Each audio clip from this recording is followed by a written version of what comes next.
इस कार्यक्रम के पुण्यार्चक हैं श्रीमती राजमती बज, श्री पीयूष श्रीमती कविता बज, श्री मनीष श्रीमती पिंकी बज, श्री प्रशस्त श्रीमती रिम्पी एवं आर्यमन बज, श्री विनय पाटनी श्रीमती नीलिमा पाटनी आगरा, श्रीमती कल्पना कासलीवाल जयपुर, बज परिवार कोटा राजस्थान। कोठारी शांति देवी, राजमल जी, भंवरलाल जी, अनिता, प्रीतेश, हिना, हित, तरंग एवं समस्त कोठारी परिवार, कुशलगढ़, जिला बांसवाड़ा, राजस्थान। ओम नमः सिद्धेभ्यः। अहिंसा परमो धर्म की। आचार्य गुरुवर श्री कुंद कुंद भगवान की। आचार्य गुरुवर श्री ज्ञान सागर मुनि महाराज की। यहाँ इस गांव की गलियाँ बहुत सक्रिय है, इसलिए आप लोग महाराजों के लिए आने जाने की अपेक्षा से स्थान छोड़ करके ही और अपने आप को व्यवस्थित करके ही चलें, नहीं तो एक हाथ में एक हाथ पकड़ करके चलने लग जाओगे, यहाँ पर चक्का जाम हो जाएगा। इसलिए शांति के साथ आप लोग सब दर्शन करेंगे, एक पंक्तिबद्ध खड़े हो करके, तो इससे सब लोग लाभान्वित होंगे, क्योंकि उस समय सब लोग प्राय करके भूल जाते हैं हम कहाँ आए। उनको और कुछ नहीं दिखता, एक ही दिखता है। क्या दिखता बता? तो ऐसी स्थिति में क्या करेंगे बताओ? सभी छोटे बच्चे रहते हैं, महिलाएं रहती हैं, वृद्ध भी रहते हैं। वो यदि मान लो थोड़े बहुत धक्का लग गया, गिर जाएंगे तो हड्डी टूट गई तो आपको ही लगेगा, उसका क्या मिलेगा? हाँ, इसलिए अज्ञान से बचना चाहिए, भावुकता में नहीं आना चाहिए, उतावली नहीं करना चाहिए। ये सारे गुण धर्मात्मा के पास रहते हैं और रहना चाहिए। आजकल की शिक्षा में ये कुछ पढ़ाते नहीं, बताते नहीं, इसलिए आप लोग भी क्या करेंगे, इसलिए हमें कहना पड़ता है। अब देखो, ऐसे ही वातावरण था, एक अतिथि रूप में थे और एक के यहाँ वह चले जा रहे हैं, मेहमान जिसको बोलते हैं। अब मेहमान की परीक्षा करने के लिए, अथवा हमारे यहाँ भी इस प्रकार की गतिविधियाँ चलती हैं धार्मिक, ये भी थोड़ा सा बताने के लिए उन्होंने हाँ आइए कहा। आंगन में वो आ गए और उनके लिए पैर धोने के लिए एक लोटा, छोटा सा लोटा या यूँ कह तो लुटिया भर करके दे दिया, पैर धो लीजिए।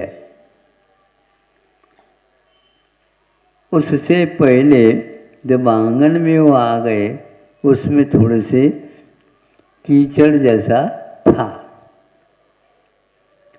उससे उनके पैरों में वो कीचड़ चिपक गए। अब वह उसी जो लुटिया से उनके पैर भी धोना और वो कीचड़ को भी साफ करना। उन्होंने क्या कर दिया मेहमान जी, वो भी बहुत चतुर थे, ये हमारी परीक्षा लेना चाह रहे हैं। हम परीक्षा में उत्तीर्ण तो होंगे, लेकिन आगे के लिए इनको पहचान हो जाएगा कि एक से एक लोग हुआ करते हैं।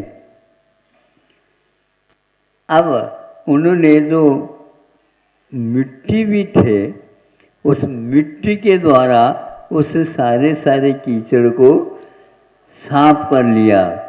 हाथ में भी किए कोई कीचड़ नहीं आया, और कीचड़ पूरा पूरा साफ हो गया। 2-3 बार ऐसे करने से बिल्कुल पैर साफ हो गए। अब थोड़े से उन्होंने पैर धो लिए, सब बढ़िया काम हो गया।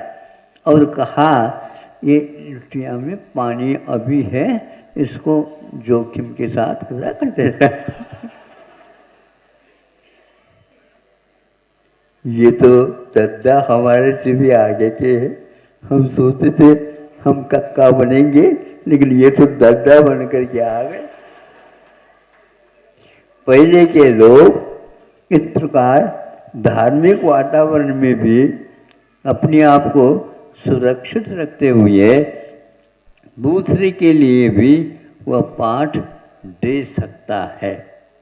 हमारे यहाँ चूंकि जल को जल मानते हुए भी एक प्रकार से जल में भी जीव होते हैं। आज का विज्ञान भी इस ओर धीरे धीरे पास आ रहा है। पहले वनस्पति में जीव विज्ञान नहीं मानते थे। जब वो कलकत्ता के वसु जगदीश तो उन्होंने इसके बारे में शोध किया। इन लोगों का आधुनिक शोध है, लेकिन फिर भी उसमें जीवत्व है क्या नहीं, इसका परिज्ञान उनको कराया गया। तो उसी प्रकार जल में भी जीव होते हैं। इसको हम जैनियों के यहाँ ये पहले से ही रखा गया, बता दिया गया। क्या बता दिया गया है कि पानी छान करके ही उपयोग में लाना चाहिए। यह इसके लिए एकमात्र पहचान है कि शोध अपने छान करके पानी के अंदर रहने वाले जो सूक्ष्म जीव हैं उनको भी पुनः उसी जल में स्थानांतरित करने से क्या होता है, जीव दया का पूर्ण पालन होता है। यह आज धीरे धीरे विज्ञान भी स्वीकार कर रहा है। उसमें जब तक प्राणवायु का अस्तित्व बना रहता है तब तक उसमें एक प्रकार से जो रंग है वह अलग रहता है। जब वह प्राणवायु उसमें से कम हो जाती है अथवा तपाने के द्वारा वो पूर्ण हो जाती है तो उस समय उसका रंग अलग होता है। इसलिए कहा गया है कि वह ये 2 बार यदि मान लो आप तपाते हैं, कई लोग कहते हैं महाराज वो ठंडा हो गया, पूर्ण रूप में आ गया, अब उसको क्या करेंगे हम, तो उसको पुनः ये मान लो करते हैं। पुनः करने के उपरांत वह जल एक प्रकार से और दुपको हो जाता है। और दुपको होने से एक प्रकार से शरीर के स्वास्थ्य के लिए वह हानिकारक होता है।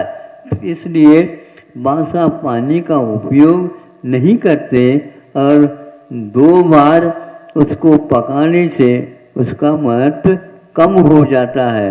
जैसे एक बार घी को आपने कोई तलने की योग्य चीज है तल लिया, भुजिया पूड़ी वगैरह निकाल लिया, फिर भी घी बच गया तो वह सास क्या कहती है घर में, बेटा थोड़ा सा लिया करो घी, समझे।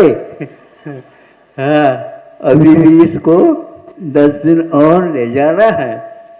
ये मैं कह रहा था कि उसके बाद दोबारा जब पूड़ी निकलेगी, भुजिया बनाएंगे, उसके स्वाद को और पहले के स्वाद को, क्यों, पहले खेत में बैठ जाओ, दूसरे खेत में बैठोगे तो वह पूड़ियों का आनंद नहीं आएगा। तो ये क्या कह रहा है, ये कह रहा है कि छानने की अपेक्षा से तो उसका जीवत्व बना रहता है, किंतु एक बार उसको गर्म कर दिया, बार बार गर्म करने से वो गड़बड़ होता है। अब देखो सुबह के रोटी को शाम को आप ठंडी हो गई, अब क्या करें, बघार दो। बघार समजते हो? हां, फाणगी हचरले आणतात कर्नाटक में, फाणगी हचरे कडका कडका फोडणी म्हणतात त्याला।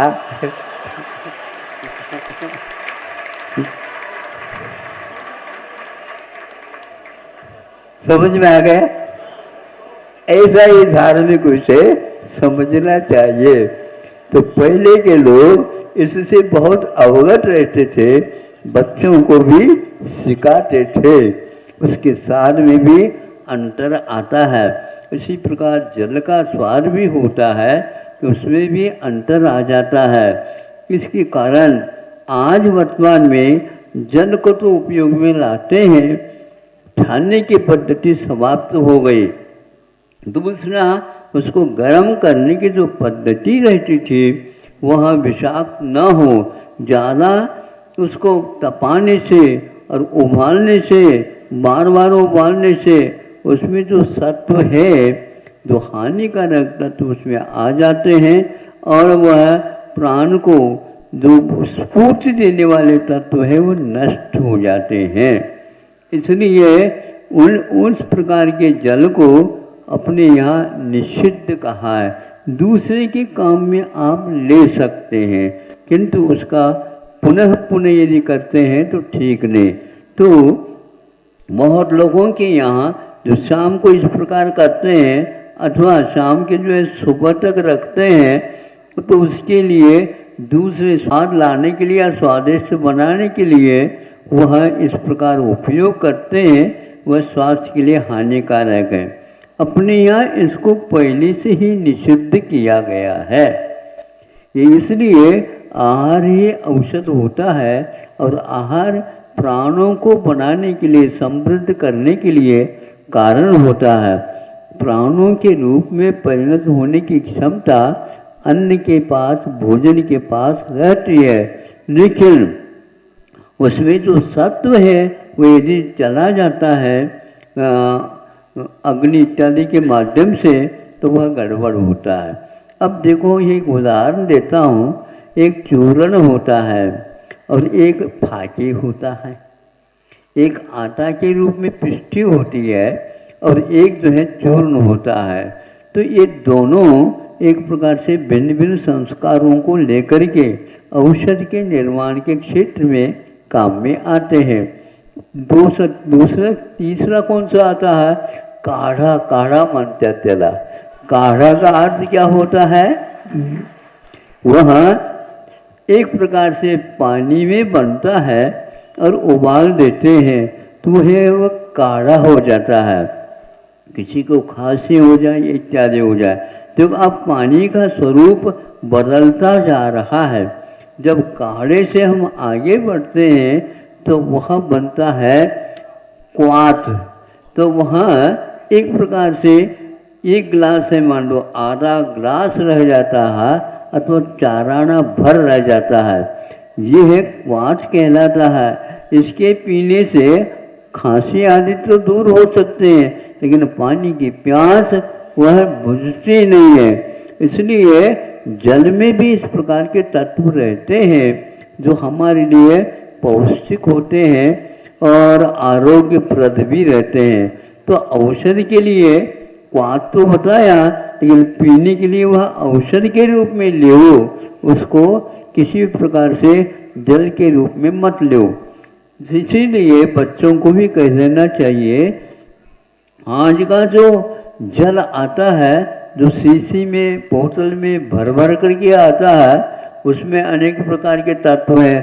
कोई तत्व वगैरह रहते नहीं, लेकिन वह तत्व एक प्रकार से हमारे शरीर के लिए लाभप्रद है अथवा हानि दे करते हैं। ये यदि ज्ञान नहीं है तो बस पानी तो अच्छा जो प्रवाहित होता है उसको पीते हैं, लेकिन बोतल का, अब बोतल उसके बिना आज चैन नहीं।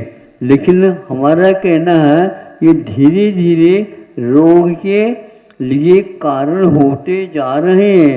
ये हमारा अविवेक है अथवा विदेशी शिक्षा का फल है। विदेश शिक्षा में यही होता है।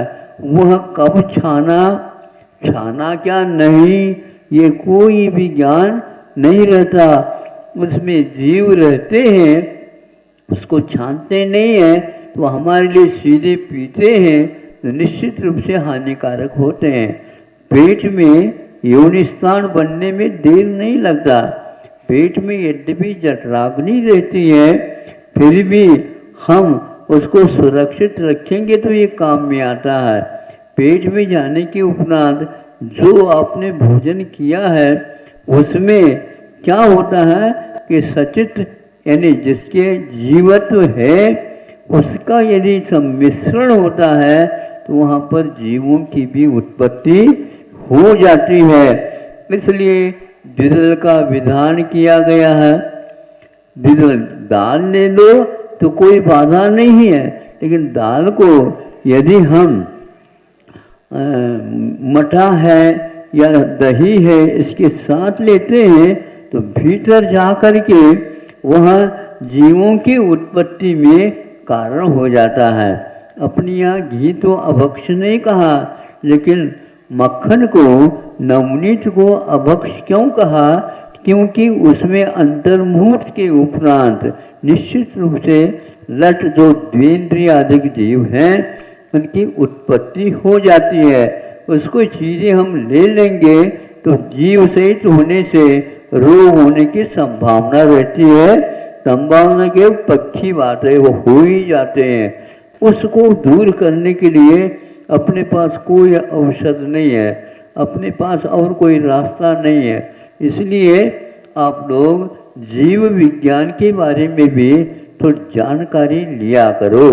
केवल दवाई लेने से कुछ नहीं होता, किंतु उससे क्या हो रहा, क्या हानि हो रही है, क्या लाभ मिल रहा है, ये ज्ञान सामान्य विज्ञान में हमें दिया जाता था। अहिंसा परमो धर्म की। ओम नमः सिद्धेभ्यः। अहिंसा परमो धर्म की। आचार्य गुरुवर श्री कुंद कुंद भगवान की। आचार्य गुरुवर श्री ज्ञान सागर मुनि महाराज की। रेशम का उत्पादन कैसा होता है? आज वह रेशम की साड़ियाँ वगैरह मिलती भी और नहीं भी मिलती। उनके स्थान पर कृत्रिम रेशम बना करके उसको काम में लाया जाता है। कुछ भी हो, प्राचीन काल में इसकी परंपरा बहुत दूर तक जुड़ी हुई थी। सब लोग इसको पसंद करते थे। स्वतंत्रता मिलने से पूर्व में इसकी खेती बहुत मात्रा में हुआ करती थी। तो एक बार पढ़ा हमने कैसी होती है उसकी खेती।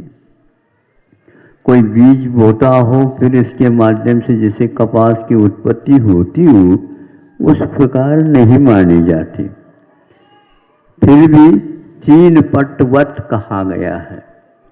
चीन में इसकी प्रसिद्धि ज़्यादा है।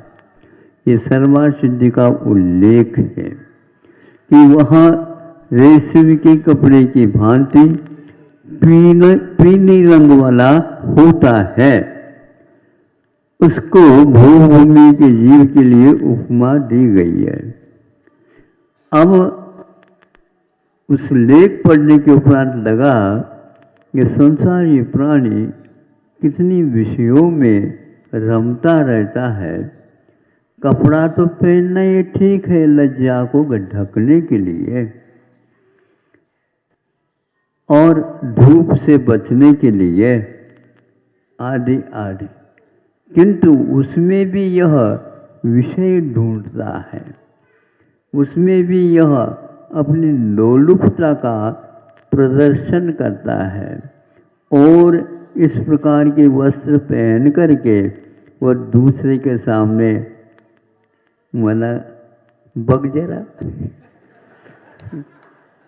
मुझे देख तो लो, हमने ऐसा कपड़ा पहना है तुम्हें देखने को भी नहीं मिलेगी, इसलिए देख तो लो। अब ये हुआ मान का अतिरेक। मद का उद्गम इसी से होता है और विषयों के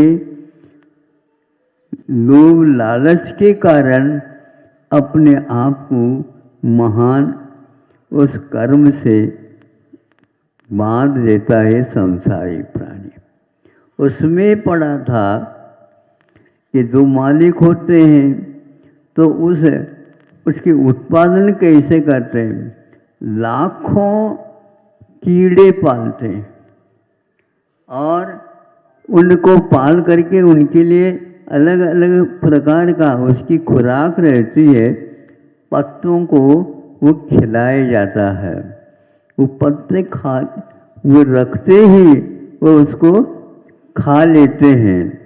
खा करके फिर इसके उपरांत उसके मुख से लार निकलती है। कौन? उन कीड़ों के मुख से। उस लार के द्वारा वह लार बाहर नहीं छोड़ता, वो लार जो है अपने आप को लपेट देता है, स्वयं के शरीर को ही लपेट देता लार के द्वारा और वो भीतर रह जाता है। इसको पूर्ण कार्य देख करके वो क्या करते हैं, उबलते हुए पानी में इन कीड़ों को डाला जाता है। तभी वह उस उबलते हुए पानी के कारण वह जो लार थी वह सूत के रूप में परिवर्तित हो करके उसको चिपकी रहती है और भीतर का कीड़ा मर जाता। एक क्रिया किए बिना वो रेशम इनको हाथ में आ ही नहीं सकता। यह इस रेशम बनने का इतिहास है। वह स्वयं उस पत्ते को खा लेता है तो ही वह मुख से लार निकाल सकता, नहीं खाता है तो नहीं। किंतु दूसरी वस्तु को वह देखना भी नहीं चाहता। उसका कितना तीव्र कर्म का उदय होगा, अपने आप की मृत्यु के लिए स्वयं कारण बन जाता। आज आत्मदाह की, आत्महत्या की ये प्रचलन बहुत होता जा रहा है। इसके पीछे भी इसी प्रकार का तथ्य जुड़ा हुआ रहता है। वह क्षणिक सुख के हेतु अपने आप को भी मारने के लिए तैयार होता है। यह रेशम कीड़ा एक प्रकार से पुराण ग्रंथों में इसका उल्लेख मिलता है। ऐसा नहीं कि काल्पनिक उपन्यास का वह विषय हो, नहीं, मतलब अपने आप के जीवन को अपने आप के लोभ लालच से हम लोग समाप्त कर लेते हैं। आज जितने भी कार्य हो रहे हैं वह पंचेंद्र के विषयों के साथ उसका घनिष्ठ संबंध है, जो कि हमेशा असंयम की भूमिका में उनको रख देती है।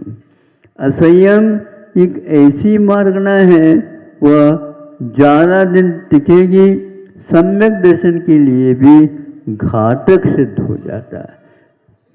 66 सागर काल तक वह व्यक्ति सम्यक दर्शन को पाल सकता है, लेकिन असंयम की भूमिका में पाल नहीं सकता। बीच में संयम को लेना पड़ता, तब कहीं जाकर के इतनी बड़ी लंबी आयु को पूर्ण किया जा सकता। 3-4 किस्तों में उसके वहाँ विभाजन की क्रिया होती है। मैं इसलिए कह रहा हूँ कि पंचेंद्र के विषयों का संबंध यही नहीं रहता, स्वर्गों में भी चला जाता है।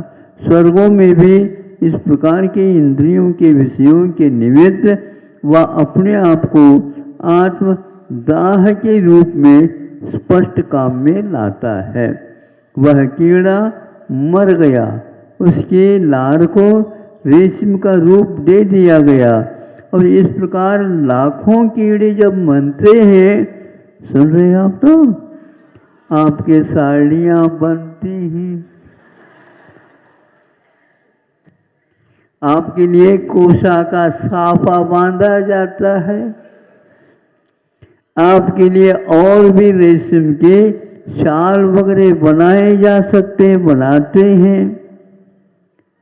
यह पहले प्रचलन में ज़्यादा था, आज उसके नाम से कृत्रिम वह रेशम को उत्पन्न कर दिया जाता है और आप उसको पहन लेते हैं।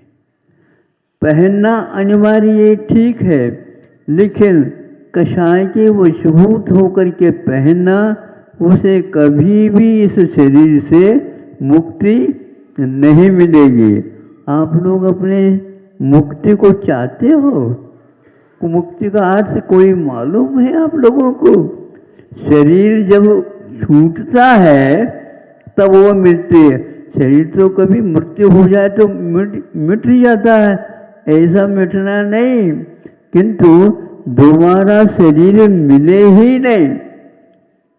दोबारा कैसे शरीर नहीं मिले? उसके योग्य यदि हमारे पास कर्म नहीं बंधा है तो वो नहीं मिलता है। ये बीज और वृक्ष इसकी परंपरा अनादिकालीन है, किंतु अनादिकाल से आया है इसलिए अनंत काल तक आगे भी जाएगा, ये नियम है नहीं। किंतु अभव्य का वह हमेशा हमेशा बना रहता है। भव्य को कथनचित ऐसे अवसर प्राप्त होते हैं, उन अवसर प्राप्ति के काल में वह अपने आप के होश को संभालता है। गुरुओं की वाणी सुन करके या शास्त्र स्वाध्याय करके, देव दर्शन करके, अथवा संसार की लीला के बारे में समझ करके जगत का स्वभाव, जगत के स्वभाव के बारे में चिंतन करता है, तो कई महाराजों को और कई तीर्थंकरों को भी इस प्रकार प्रत्येक बुद्ध बनने का अवसर प्राप्त होता, जो कि वह दांत गिर गया किसी का, एक क्षणिक है विषय जिसके माध्यम से भोगे जाते हैं, वो दांत गिर गया, बाल सफ़ेद हो गए, कमर झुक गई, लार टपकने लगे।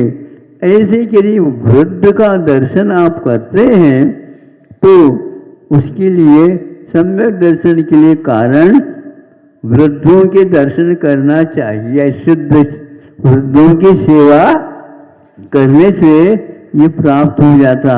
अरे मेरा इतना सुंदर शरीर, और हमारे दादाजी का मेरे से भी ज़्यादा सुंदर था, क्योंकि फोटो में देखने को मिलता है, लेकिन आज जो इनका स्वरूप क्या हो गया, इसके द्वारा भी वैराग्य हो सकता है।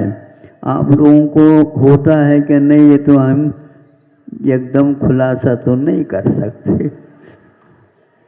हाँ, वृद्धों की सेवा करने से हड्डी हड्डी रह जाते हैं, चमड़ी चमड़ी रह जाते हैं, मुख में दांत नहीं रहते हैं, नाड़ हिलती रहती है, कान सुन नहीं सकते।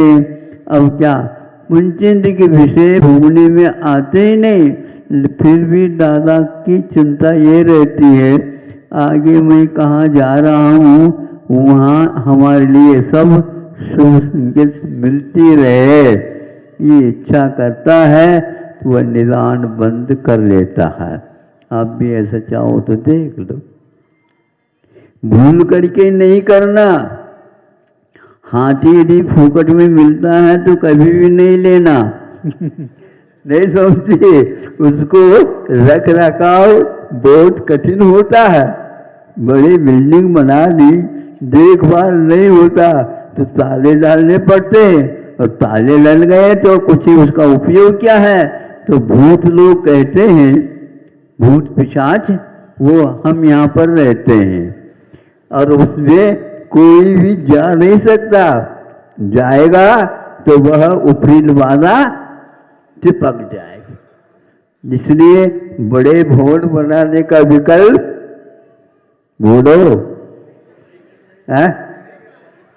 बहुत सारे भवन बना करके आप रखोगे, मंजिल की मंजिल बनाओगे, उसमें और कौन रहेगा? आप तो एक कमरे में रहेंगे, खाली रहेगा, खाली दिमाग जैसे शैतान का होता ना, शैतान वहीं पर जाकर के रहेंगे, वो फिर बाधा होंगे। इसलिए ज्यादा की कल्पना छोड़ दो। दो राष्ट्र ज्यादा धनाढ्य हुए हैं, अब उनको बहुत तकलीफ हो रही बताते हैं। क्यों हो रही है? उसको वह प्रबंध, उसका प्रबंध ही नहीं कर पा रहे हैं। स्थिति ऐसी है, ये क्षणभंगुर संसार है। उस रेशम के कीड़े के बारे में मैं जब कभी पढ़ता हूँ, याद करता हूँ, तो ये आत्मा एक प्रकार से अपने कषायों के कारण ऐसे कर्म, जैसे रेशम लार को रेशम के रूप में परिवर्तित कर देते हैं। ऊपर यह शरीर है, ये एक चद्दर की भांति काम कर रही है। भीतर देखो क्या आपके दोनों ये उंगलियां, ये तर्जी बोलती है, इसको अंगुष्ठ बोलते हैं, और दोनों नाक के ऊपर अपने आप ही दबा देंगे। क्यों? इसलिए ऊपर का चद्दर ढका हुआ था तो वो उकड़ गया। क्या है उसमें? 9 द्वार बहे घिनकारी, 9 द्वारों का हमेशा खुला रहते हैं, उसमें से श्राव होता रहता है। ऐसा वह बीभत्स वस्तुओं का रसूंगा। इस प्रकार इस अनित संसार में भी नित्यत्व की परिकल्पना करने वाले अभी भी उनको सुध नहीं। ये कोशागार कथा अवश्य पढ़ लेना चाहिए और अपने को जो वैरागी हैं उनके साथ जाकर के थोड़े क्षण व्यतीत कर लेना चाहिए और जगत के स्वरूप के बारे में भी सोच लेना चाहिए और बच्चों को भी इसी प्रकार के संस्कार डालना चाहिए। आप बंधु कहलाते हैं, आपके पास आश्रित होकर के रहने वाले रहते हैं, वो उनके ऊपर आप यदि कृपा करना चाहते हैं, बड़े बड़े भवन, बड़ी बड़ी राशि आदि आदि की इकट्ठा करने की अपेक्षा उचित कर लो, लेकिन मुख्य रूप से वे अवश्य समझें अपने जीवन के महत्व को। अन्यथा यह जीवन आपका जो मौलिक है, कब्बे को उड़ाने के लिए रत्न को फेंक रहे हैं, ऐसी दशा हुई है। ऐसा जो होता है उसे रत्न का महत्व ज्ञात नहीं है, इसलिए कब्बे को उड़ाने के लिए रत्न का प्रयोग करता है। ये सब उपदेश हम ही लोगों के लिए कृपा करके पूर्व के आचार्यों ने, उपाध्यायों ने, ऋषियों ने अपने जीवन को निरीहता के साथ व्यतीत करते हुए साहित्य का सृजन करके दे दिया है। उन साहित्य का अवलोकन भी सुबह उठते ही अखबार का बंडल आप लोगों के पास आ जाता है, उसको तो पढ़ते हो, एक आध बार कम से कम उन स्वाध्याय का भी आप अभ्यास प्रारंभ कर लो। यह जैसे आज 10 मिनट लग गए, इसी में आप लोगों को बात समझ में आ गई, तो स्वाध्याय भी करेंगे तो अवश्य ही तत्व ज्ञान आपको हो जाएगा। हमारी रुचि तो यही है, भावना कि आप लोगों को भी तत्व अच्छा लग जाए। तत्व का अर्थ क्या है? ये अपने भाव धर्म माना जाता है।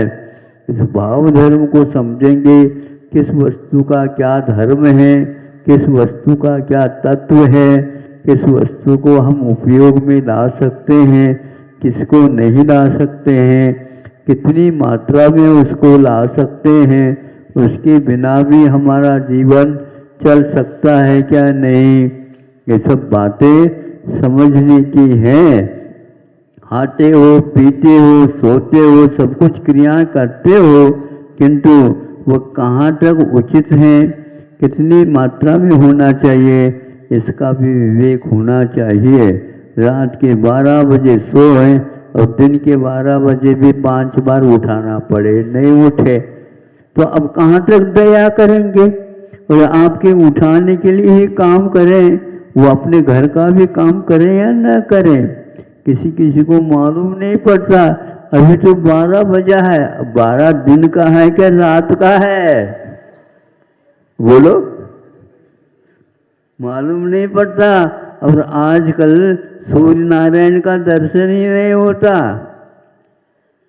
क्यों? इतनी बड़ी बड़ी बिल्डिंग रहते हैं और इतने बिल्डिंग रहने के कारण वहाँ पर आधा घंटे के लिए भले ही ऊपर से देखो, वो भी यूं करने से सूर्य की धूप दिख जाए, सूर्य नारायण का दर्शन नहीं, उसके लिए रात का 12 और दिन का 12 समान रहता है।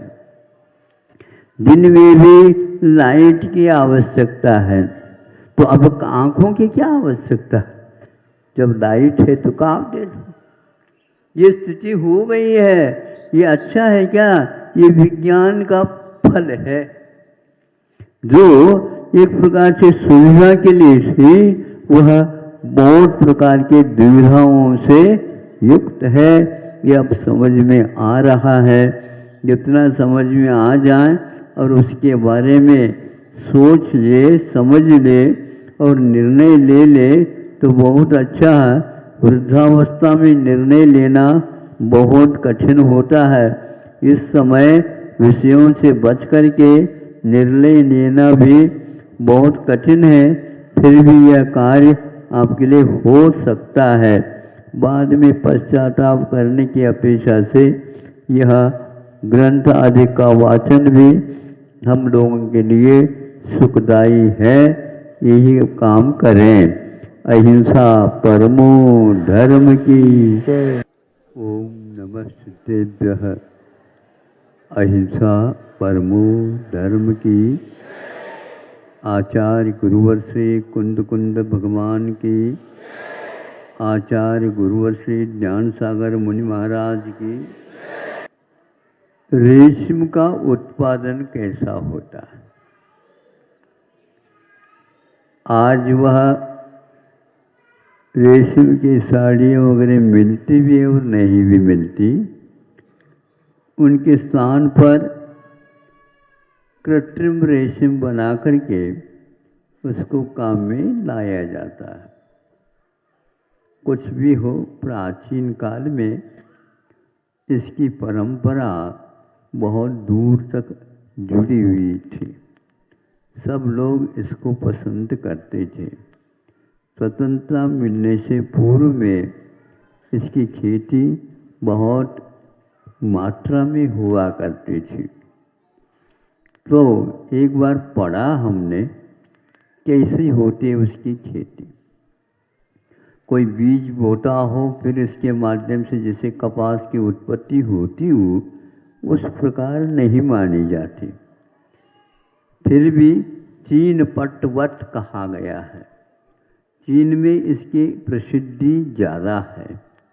ये सर्वा सिद्धि का उल्लेख है कि वहाँ रेशम के कपड़े की भांति पीले रंग वाला होता है। उसको भूभूमि के जीव के लिए उपमा दी गई है। अब उस लेख पढ़ने के उपरांत लगा कि संसारी प्राणी कितनी विषयों में रमता रहता है। कपड़ा तो पहनना ये ठीक है लज्जा को ढकने के लिए और धूप से बचने के लिए आदि आदि, किंतु उसमें भी यह विषय ढूंढता है। उसमें भी यह अपनी लोलुपता का प्रदर्शन करता है और इस प्रकार के वस्त्र पहन करके वह दूसरे के सामने मना बग जरा मुझे देख तो लो, हमने ऐसा कपड़ा पहना है तुम्हें देखने को भी नहीं मिलेगी, इसलिए देख तो लो। अब ये हुआ मान का अतिरेक। मद का उद्गम इसी से होता है और विषयों के लोभ लालच के कारण अपने आप को महान उस कर्म से बांध देता है संसारिक प्राणी। उसमें पड़ा था कि जो मालिक होते हैं तो उसके उत्पादन कैसे करते हैं, लाखों कीड़े पालते हैं और उनको पाल करके उनके लिए अलग अलग प्रकार का उसकी खुराक रहती है। पत्तों को वो खिलाया जाता है, वो पत्ते वो रखते ही वो उसको खा लेते हैं। खा करके फिर इसके उपरांत उसके मुख से लार निकलती है। कौन? उन कीड़ों के मुख से। उस लार के द्वारा वह लार बाहर नहीं छोड़ता, वो लार जो है अपने आप को लपेट देता है, स्वयं के शरीर को ही लपेट देता लार के द्वारा और वो भीतर रह जाता है। इसको पूर्ण कार्य देख करके वो क्या करते हैं, उबलते हुए पानी में इन कीड़ों को डाला जाता है। तभी वह उस उबलते हुए पानी के कारण वह जो लार थी वह सूत के रूप में परिवर्तित हो करके उसको चिपकी रहती है और भीतर का कीड़ा मर जाता। एक क्रिया किए बिना वो रेशम इनको हाथ में आ ही नहीं सकता। यह इस रेशम बनने का इतिहास है। वह स्वयं उस पत्ते को खा लेता है तो ही वह मुख से लार निकाल सकता, नहीं खाता है तो नहीं। किंतु दूसरी वस्तु को वह देखना भी नहीं चाहता। उसका कितना तीव्र कर्म का उदय होगा, अपने आप की मृत्यु के लिए स्वयं कारण बन जाता। आज आत्मदाह की, आत्महत्या की ये प्रचलन बहुत होता जा रहा है। इसके पीछे भी इसी प्रकार का तथ्य जुड़ा हुआ रहता है। वह क्षणिक सुख के हेतु अपने आप को भी मारने के लिए तैयार होता है। यह रेशम कीड़ा एक प्रकार से पुराण ग्रंथों में इसका उल्लेख मिलता है। ऐसा नहीं कि काल्पनिक उपन्यास का वह विषय हो, नहीं, मतलब अपने आप के जीवन को अपने आप के लोभ लालच से हम लोग समाप्त कर लेते हैं। आज जितने भी कार्य हो रहे हैं वह पंचेंद्र के विषयों के साथ उसका घनिष्ठ संबंध है, जो कि हमेशा असंयम की भूमिका में उनको रख देती है।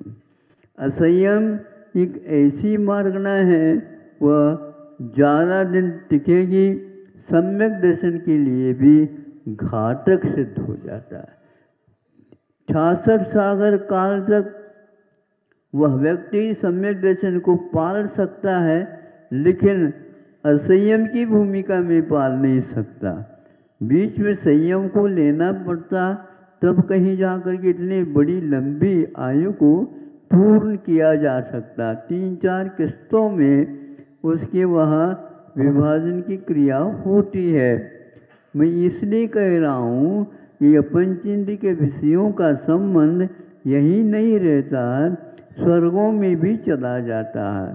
स्वर्गों में भी इस प्रकार के इंद्रियों के विषयों के निमित्त वह अपने आप को आत्मदाह के रूप में स्पष्ट काम में लाता है। वह कीड़ा मर गया, उसके लार को रेशम का रूप दे दिया गया और इस प्रकार लाखों कीड़े जब मनते हैं सुन रहे हैं आप? तो आपके साड़ियाँ बनती हैं, आपके लिए कोसा का साफा बांधा जाता है, आपके लिए और भी रेशम के शाल वगैरह बनाए जा सकते हैं, बनाते हैं। यह है पहले प्रचलन में ज़्यादा था, आज उसके नाम से कृत्रिम वह रेशम को उत्पन्न कर दिया जाता है और आप उसको पहन लेते हैं। पहनना अनिवार्य ठीक है, लेकिन कषाय के वशीभूत होकर के पहनना, उसे कभी भी इस शरीर से मुक्ति नहीं मिलेगी। आप लोग अपने मुक्ति को चाहते हो? मुक्ति का अर्थ कोई मालूम है आप लोगों को? शरीर जब छूटता है तब वो मिलती है। शरीर तो कभी मृत्यु हो जाए तो मिट ही जाता है, ऐसा मिटना नहीं, किंतु दोबारा शरीर मिले ही नहीं। दोबारा कैसे शरीर नहीं मिले? उसके योग्य यदि हमारे पास कर्म नहीं बंधा है तो वह नहीं मिलता है। ये बीज और वृक्ष इसकी परंपरा अनादिकालीन है, किंतु अनादिकाल से आया है, इसलिए अनंत काल तक आगे भी जाएगा, ये नियम है नहीं। किंतु अभव्य का वह हमेशा हमेशा बना रहता है। भव्य को कथनचित ऐसे अवसर प्राप्त होते हैं, उन अवसर प्राप्ति के काल में वह अपने आप के होश को संभालता है।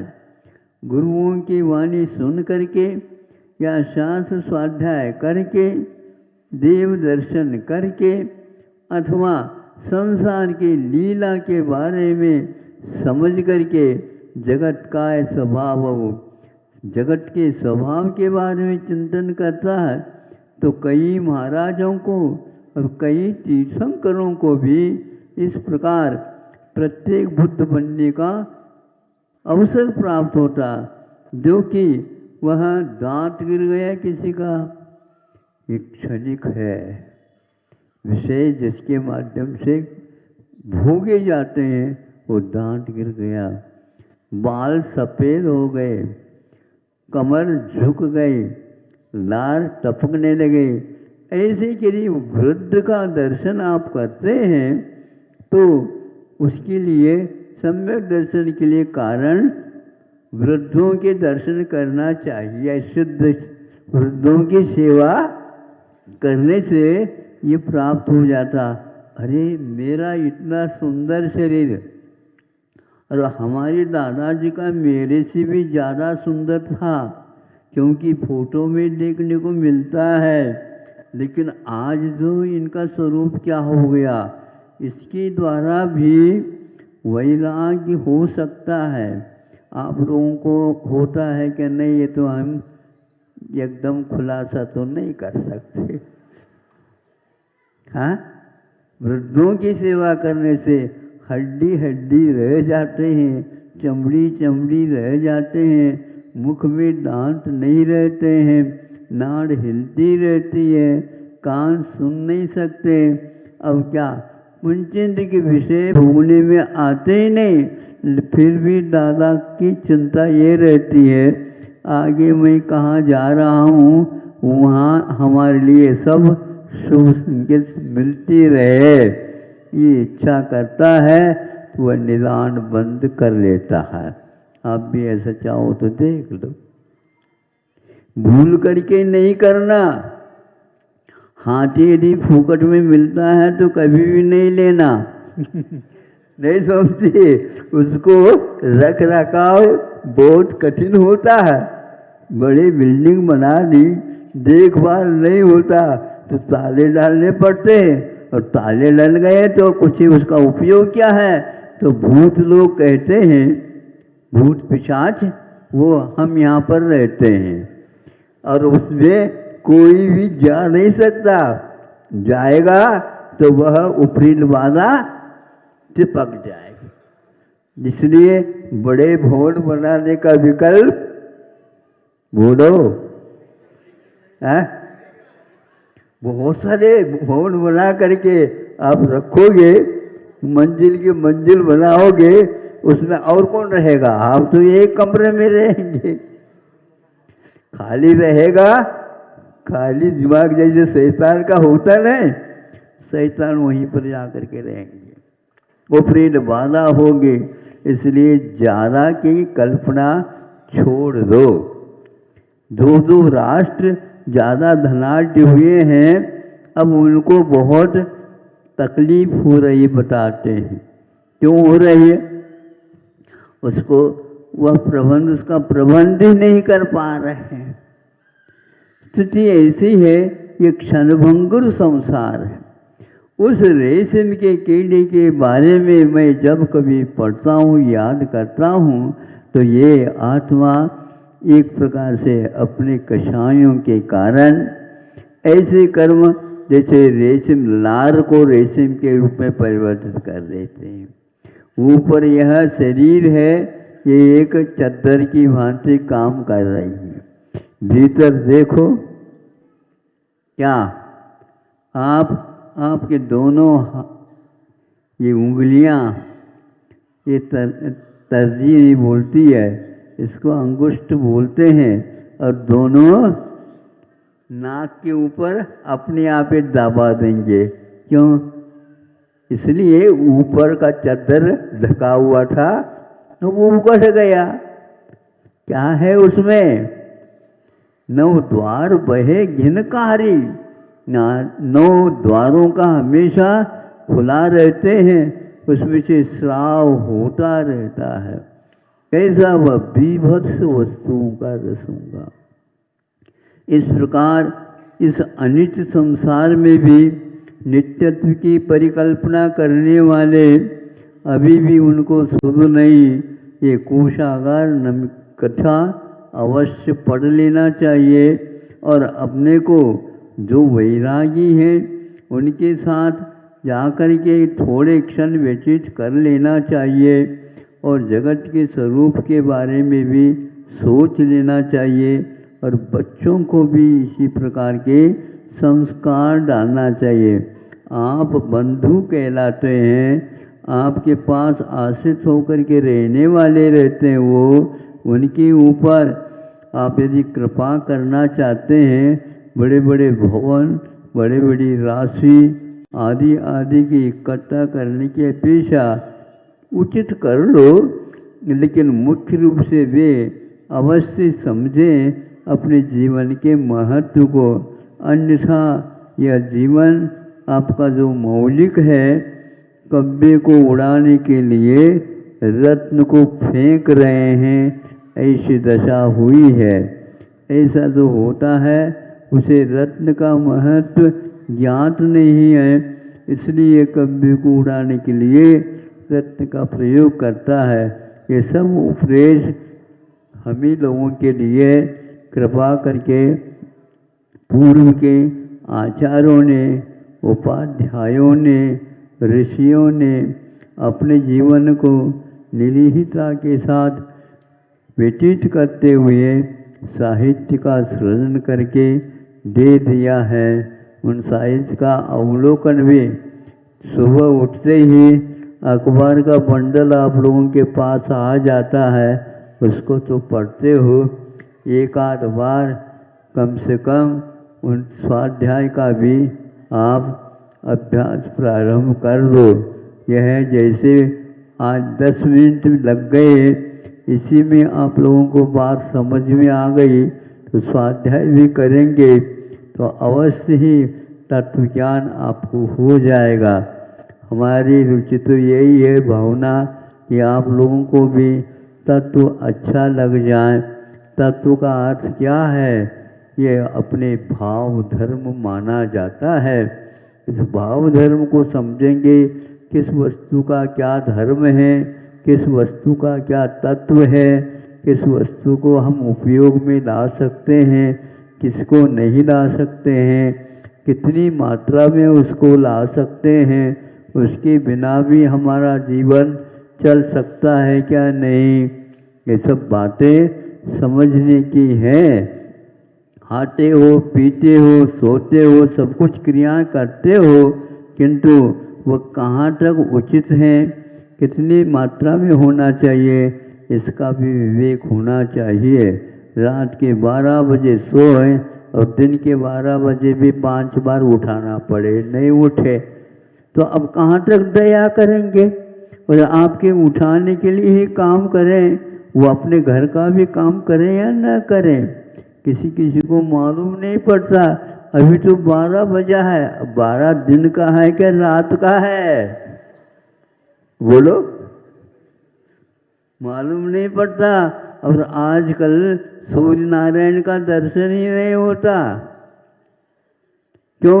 इतनी बड़ी बड़ी बिल्डिंग रहते हैं और इतने बिल्डिंग रहने के कारण वहाँ पर आधा घंटे के लिए भले ही ऊपर से देखो, वो भी यूं करने से सूर्य की धूप दिख जाए, सूर्य नारायण का दर्शन नहीं, उसके लिए रात का 12 और दिन का 12 समान रहता है। दिन में भी लाइट की आवश्यकता है, तो अब आँखों की क्या आवश्यकता, जब लाइट है तो काम दे दो। ये स्थिति हो गई है, ये अच्छा है क्या? ये विज्ञान का फल है, जो एक प्रकार से सुविधा के लिए थी, वह बहुत प्रकार के दुविधाओं से युक्त है। ये अब समझ में आ रहा है। जितना समझ में आ जाए और उसके बारे में सोच ले, समझ ले और निर्णय ले ले तो बहुत अच्छा है। वृद्धावस्था में निर्णय लेना बहुत कठिन होता है। इस समय विषयों से बच कर के निर्णय लेना भी बहुत कठिन है, फिर भी यह कार्य आपके लिए हो सकता है। बाद में पश्चाताप करने की अपेक्षा से यह ग्रंथ आदि का वाचन भी हम लोगों के लिए सुखदायी है। यही काम करें। अहिंसा परमो धर्म की। कार्यक्रम के पुण्यार्चक थे श्रीमती राजमती बज, श्री पीयूष श्रीमती कविता बज, श्री मनीष श्रीमती पिंकी बज, श्री प्रशस्त श्रीमती रिम्पी एवं आर्यमन बज, श्री विनय पाटनी श्रीमती नीलिमा पाटनी आगरा, श्रीमती कल्पना कासलीवाल जयपुर, बज परिवार कोटा राजस्थान। कोठारी शांति देवी, राजमल जी, भंवरलाल जी, अनिता, प्रीतेश, हिना, हित, तरंग एवं समस्त कोठारी परिवार, कुशलगढ़, जिला बांसवाड़ा, राजस्थान।